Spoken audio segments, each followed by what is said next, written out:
Hello everyone, welcome back to our channel. We are back again with a new video. So in this video we'll understand break and continue statement with some examples.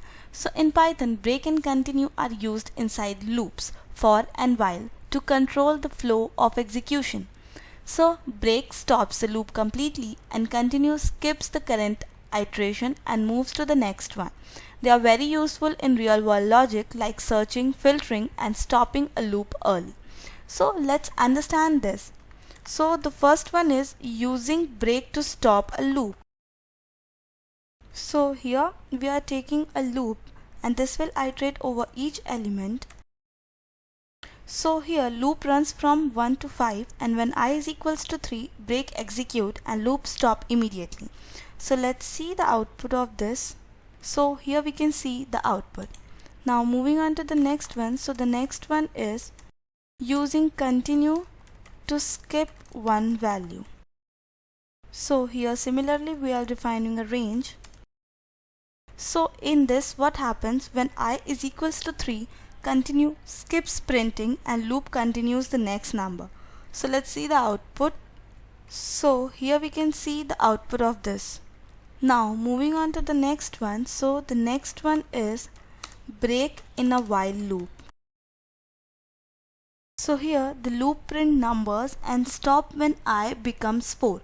So this is how we use break in a while loop. So let's see the output. So here we can see the output. Now moving on to the next one. So the next one is continue in a while loop. So here this skips printing 3 as the continue works and this continues the next value. So this is how we use continue in a while loop, and now we'll see its output.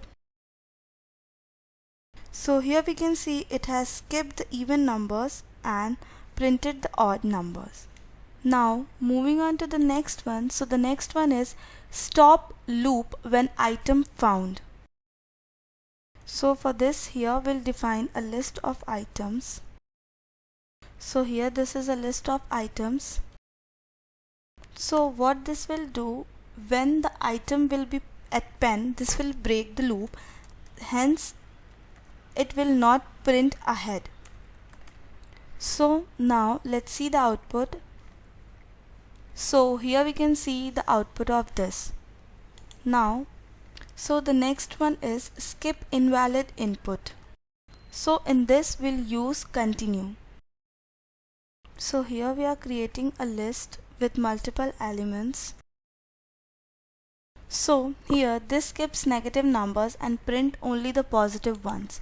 Let's see the output of this. So here we can see the output. This is how it skips negative number and only prints the positive one. Now moving on to the next one. So the next one is using break in an infinite loop. So if you'll use this, so the loop runs forever and stops only when the user type exit. So let's see. So here this is an infinite loop and this will run forever until and unless you'll enter exit or you'll type exit. So let's see the output of this. So here you can see the output also. So break completely stop the loops and continue skip the current iteration. Both help write efficient, clean and control loops. So if you like this video, do like, share, subscribe for more Python tutorials, and thanks for watching today's video.